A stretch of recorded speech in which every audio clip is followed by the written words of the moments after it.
I'm Dwayne Brown. Tonight on KPBS Evening Edition, the Pineapple Express roars into San Diego. We'll tell you how much rain fell and look at the mess the storm left behind.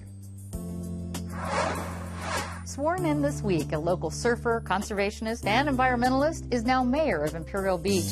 I'm Peggy Pico with our conversation about his top priorities for the South Bay community. Plus, what does it take to win Professor of the Year in California? This year's winning professor from the University of San Diego shares his secrets just ahead. And a decision's been made about storing radioactive fuel at the San Onofre nuclear plant, but it's a controversial choice. We'll have a look at the arguments. KPBS Evening Edition starts right now.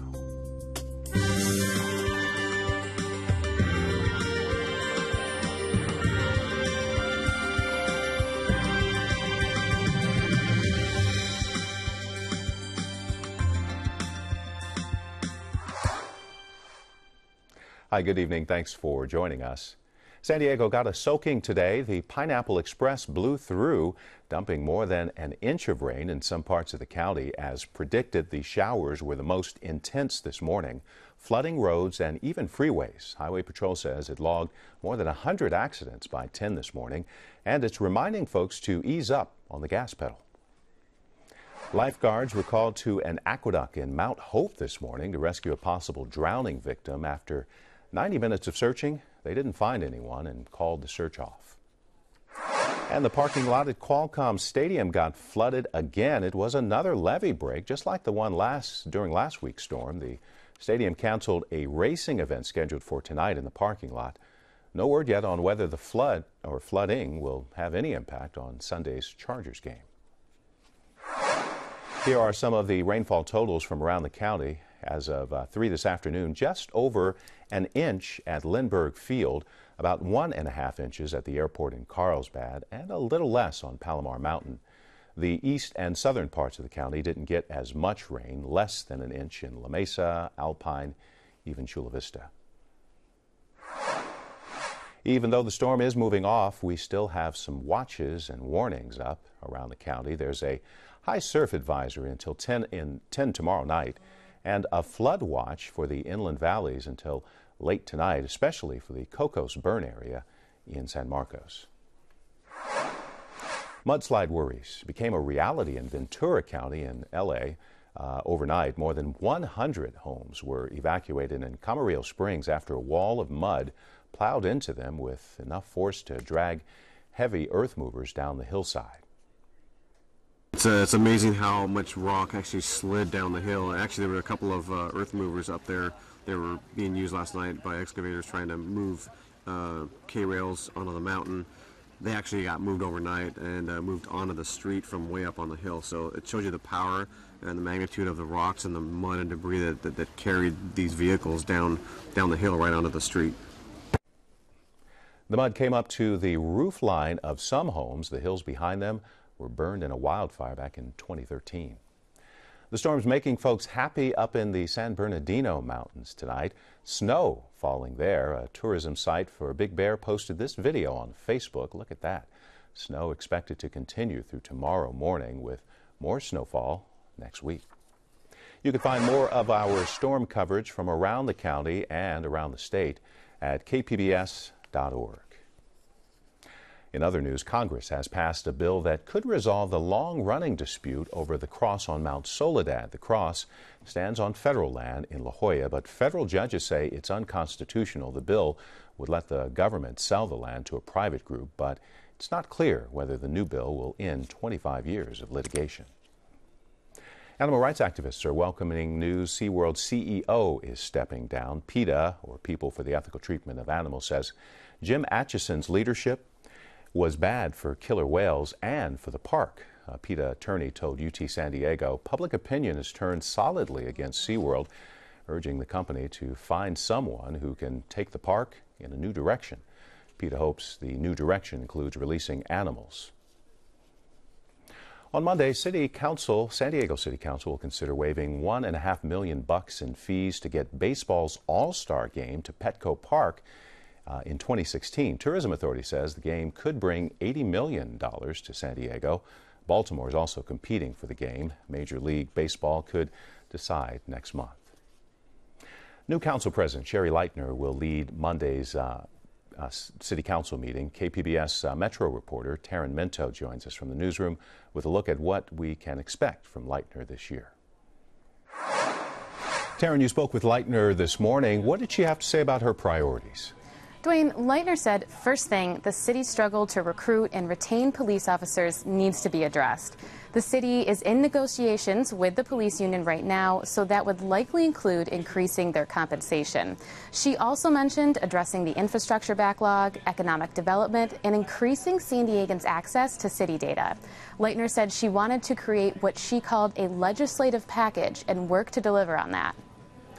And her election as council president was considered controversial. What did she say about voting with Republicans against re-electing fellow Democrat Todd Gloria? When I asked her about that, she said she really wanted the job. She wanted to serve her fellow council members and constituents in the new role. She said it wasn't an ousting of Gloria and referred to him as a great leader. Gloria, on the other hand, called it a political move, but they've both said it wouldn't affect their ability to work together.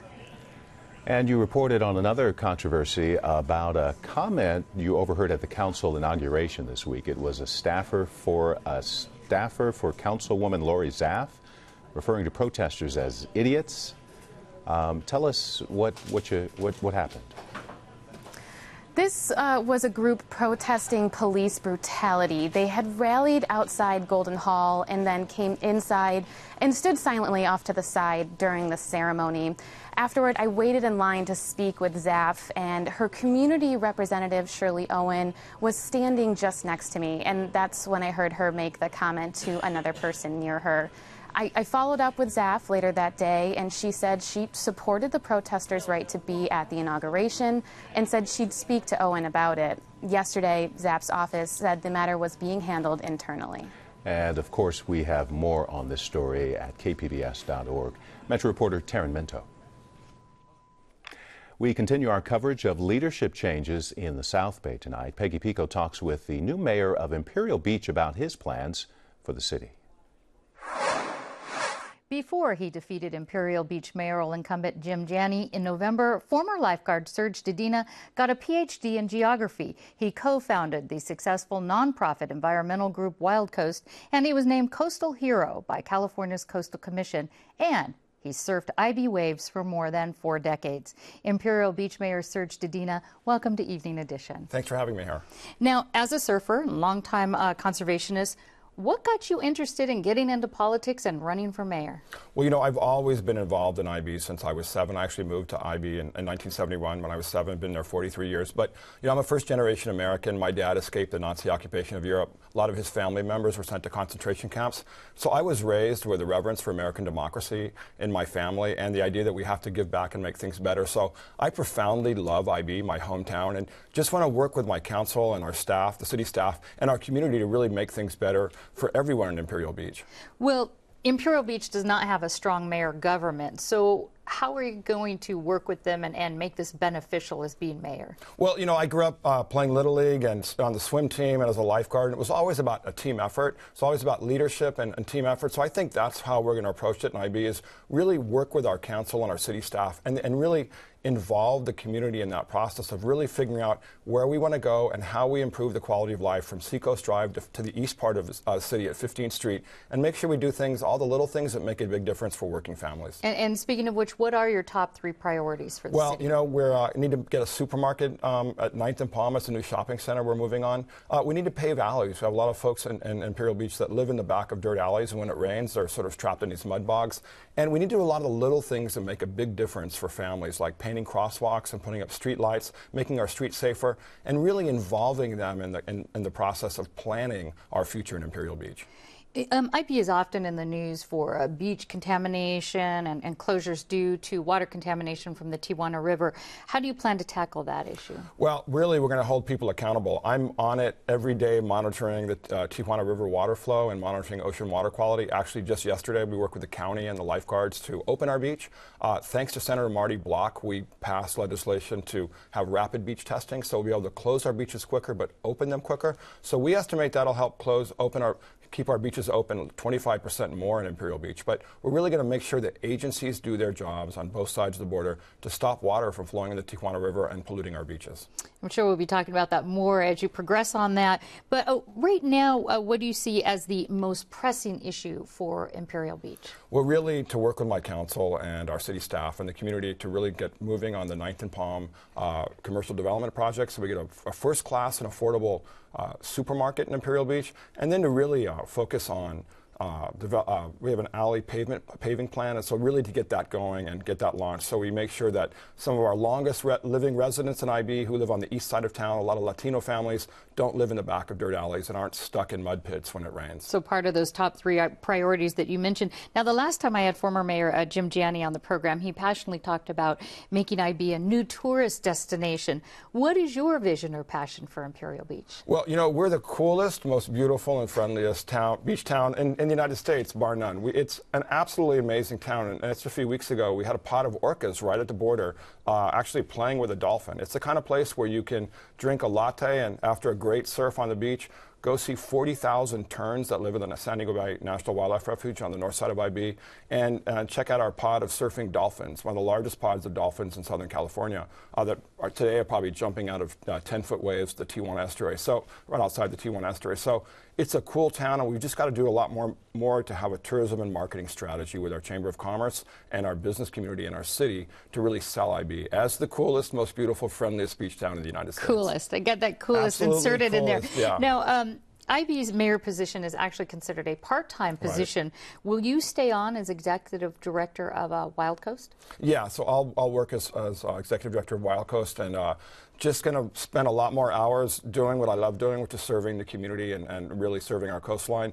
I'll still get to surf every morning. Those are my most important meetings are in the water and touching base with the people I've surfed with and grown up with for the last 43 years. So that'll be really exciting. All right, Imperial Beach Mayor Serge Dedina, thanks so much. Thank you so much.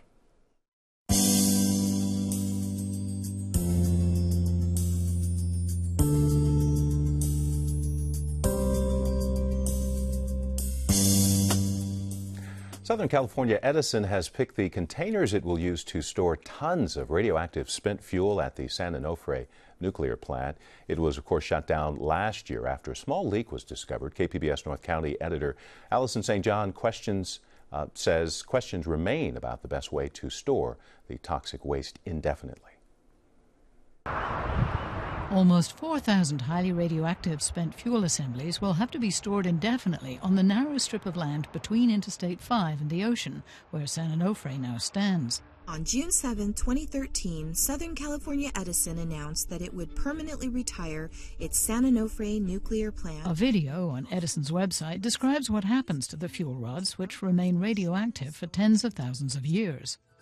Enclosed steel-lined concrete pools filled with water called spent fuel pools, and sealed stainless steel canisters that are housed in reinforced concrete structures. This is called dry cask storage. The dry cask storage has recently been attracting attention. Donna Gilmore lives in San Clemente, maybe 5 miles from San Onofre. She's worried the stainless steel casks that Edison has chosen to use are not robust enough to last for decades or even centuries. The Nuclear Regulatory Commission recently ruled that radioactive waste can be stored on site indefinitely, since political gridlock nixed a long-term storage site for nuclear waste in Nevada. In August, the NRC said, hey, this can stay here indefinitely. We're looking at the waste sitting here for potentially hundreds of years. We don't know how many years it's going to sit here. And the NRC only certifies these casks for 20 years. Gilmore founded a website devoted to her research on how to decommission San Onofre safely. She was recently invited by the Nuclear Regulatory Commission to speak at a regulatory conference in Maryland. So please welcome Donna. There, she asked Mark Lombard, director of the Division of Spent Fuel Storage, to delay Edison's decision about which dry casks to use. Set higher storage standards. Now we have this extended storage requirement. We need you to take the leadership role to raise the standards. Don't worry about what we have now, what everybody owns. We have to think in terms of what we need. Gilmore says the casks used by most of the nuclear industry in the United States are stainless steel and less than an inch thick. She says they're inferior to casks in use in Europe. They are cast iron and are up to 20 inches thick. Gilmore says the U.S. is using the thinner casks because they're cheaper. The German design may be much more competitively priced, but we won't know until we can find a customer that will seriously allow them to bid. Southern California Edison did agree to speak to the German vendor of the cast iron canisters. As we've talked about adding in total approximately 100 additional dry fuel storage casks. But Tom Palmisano, chief nuclear officer at San Onofre, says the German company has never applied for a license from the NRC to allow the casks to transport nuclear waste in the United States. So that tells me there was not a lot of confidence on their part that they could successfully license the canister or the cask in this country. Should we be inspecting the canisters earlier than that, though? David Victor is chair of the Community Engagement Panel set up by Edison to engage the public in the decommissioning plan.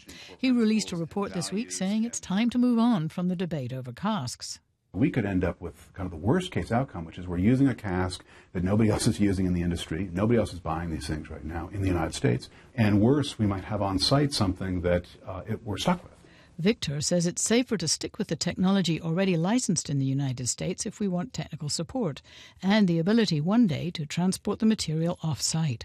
But Gilmore says since the thinner canisters are inside thick concrete overpacks, it's virtually impossible to inspect them for cracking. Because it's so impossible to do right now, none of the canisters at San Onofre or anywhere else have been inspected for cracks or corrosion. Nowhere in the country. They've got thousands of these things. None of them have been inspected. Victor is convinced the nuclear industry is waking up to the need to find a way to inspect fuel storage casks over the long term. So it is simply no longer the case that the inspection is going to be done in a way where people are just kind of looking at part of the cask and sending in a postcard and saying everything's fine. This is a different world. But in his report, Victor says the nuclear industry needs to be more open about its strategies for handling future problems, which, when dealing with highly radioactive materials, could be catastrophic. Do we know how to put nuclear waste into casks securely and then develop the monitoring systems and apply those monitoring systems? I've become confident we know how to do that. Do we know how to deal with all contingencies that are going to come up along the way? I think everybody knows that things are going to happen that we don't, for which the answers are not yet known. Victor says the Community Engagement Panel will have a priority in 2015 to discuss what communities around San Onofre can do to push the federal government to honor their promise to eventually remove radioactive fuel from sites where millions of people live. Alison St. John, KPBS News. KPBS video journalist Katie Shulov helped produce that story. You can find all of our coverage of the decommissioning of San Onofre at kpbs.org. San Diego artists are honoring 43 students who disappeared in September in central Mexico. KPBS reporter Joe Replogle previews the art show that hopes to illuminate the human faces of the mass tragedy. Carlos Lorenzo Hernandez Munoz, 19. Alexander Mora Venancio, 21. Mexican authorities say a drug gang killed these young men and 41 of their fellow students. The case has sparked protests across Mexico and even in San Diego.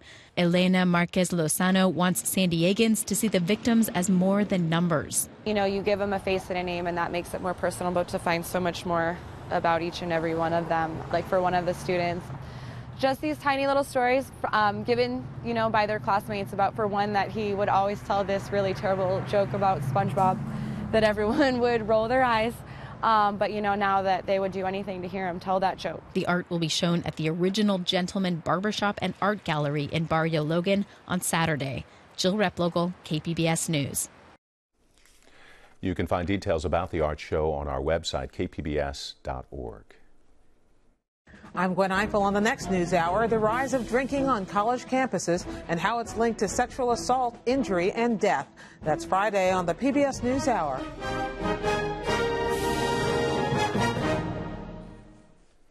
For 20 years now, the San Diego Ship Repair Association has handed out Christmas toys to kids and families in Barrio Station. It's a neighborhood at odds with plans to expand industrial space for shipyard companies. The nonprofit community center serves needy families in Barrio Logan. This year, About 700 toys were donated and will be handed out during a special Christmas celebration next week. The employees and management collect toys and they bring them to us. I think it's a wonderful thing that they do. This comes from everyone there. The average worker who doesn't know anything about the politics, isn't concerned about the politics, and it's a wonderful thing that they do. We represent about 130 different companies within San Diego who are actively engaged in ship repair, primarily for the Navy. And the toy drive that we do every year for Barrio Station has representation from across that group of companies. About 400 needy families will benefit from the toy drive giveaway on Tuesday. Quite an honor for an organic chemistry professor at the University of San Diego. He's been named California's Professor of the Year. Peggy Pico finds out how his teaching is impacting students well beyond their college years. Organic chemistry professor Mitch Malachowski was selected from 400 top U.S. professors by the Carnegie Foundation and the Council for Advancement and Support of Education. Professor Malachowski, welcome to Evening Edition and congratulations. Thank you. I'm happy to be here. Now, tell us about your teaching style and how you think that earned you this really top recognition. Well, you know, I guess I like to think that what I do is connect with my students. And so I'm often asked, oh, you teach chemistry, or how do you teach chemistry? And I keep telling people I don't teach chemistry, I teach students. And so to me, it's the connection that I make with my students, and I try to get them to connect with each other and then connect with the material. So I make it personal. It's very personal. And we're going to drill down a little bit about that. But before we do, I want to ask you, do you think that students and even themselves and even parents kind of underestimate the experience of being a student and the pressures that involves? The pressures are unbelievable. It seems so different now. And I think that careers are dominating the conversations that families have when it comes to higher education. What does it prepare me to do? And I think that that's a legitimate question. But to me, college is an experience. It's a series of experiences, and connecting those experiences is really important. But the pressures students face now are enormous compared to, I know, when I was in school. Because of jobs? Because of jobs. It's an expensive proposition now to go to college. And I think the economy being what it is challenges people to think what's possible for their son or daughter or for the student themselves. And so, yeah, there's enormous amounts of pressures on students now. Let's get back to your connecting with students. What kind of questions do you ask students to engage them or get them involved or feeling connected? I ask them, what do you love? What do you love? What is your passion? I think so much of it is about passion. When we talk to our students in that way, it kind of puts them a little defensive. They wonder, well, what is my passion? In some cases, they can identify it, and in some cases, they can't. And if they can't, then it's my job to help them develop those passions. First of all, figure out what they are, and then develop them. Now, you're an organic chemistry instructor. Do you get kids to stick with chemistry? Some of them, yeah. Some of them do. I think what's important is I hope that the ones who stick with it are sticking with it for the right reasons, and that's the place that they should be. And the ones who move to something else, that's their place in life. I don't think everyone should be an organic chemist, and I'm not trying to make students organic chemists. I'm really trying to help them connect with themselves and understand who they are, and then develop those passions. Let's talk logistics here. We've heard that college classes are crammed and schedules are crammed, giving professors very little time for this one-on-one interaction. How do you find the time, and what would you say to other instructors? Make the time. You know, we know what works now. And the classroom is important, but what we know is what happens outside the classroom is what really matters to students. So that we need to engage our students outside of the classroom. So that might be for me, undergraduate research with my students. It might be for others, community-based work with their students. It might be internships. It might be helping them develop their writing skills.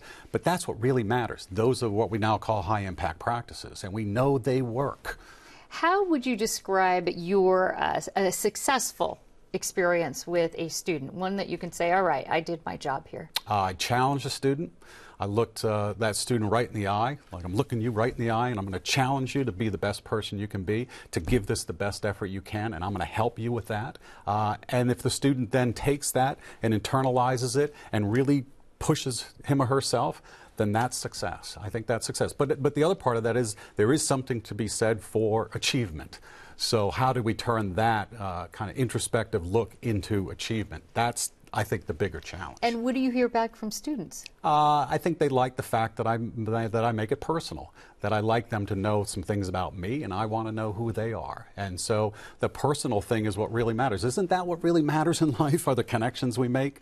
So I really try to connect them with me, connect them with the material, even have them connect with themselves, and then connect with their friends and colleagues and classmates. What does this Carnegie Foundation Award mean to you and to the University of San Diego? You know, I've used the word affirming. I think it really affirms the approach that I've taken. I have a lot of faculty colleagues who are at least as good at this as I am. And so it affirms what we do in our approach and the kind of personal attention that we want to give to our students. So, yeah, it's very affirming. All right, Professor Mitch Malachowski, thank you again and congratulations. Thank you, too. The big storm is moving on, but it's not quite done yet. Showers still possible along the coast tomorrow, a mix of clouds and sun for the rest of the weekend, about the same for the Inland Valley. Rain possible tomorrow, clouds through Monday. Rain also in the forecast for the mountain areas. Desert temperatures expected in the upper 60s.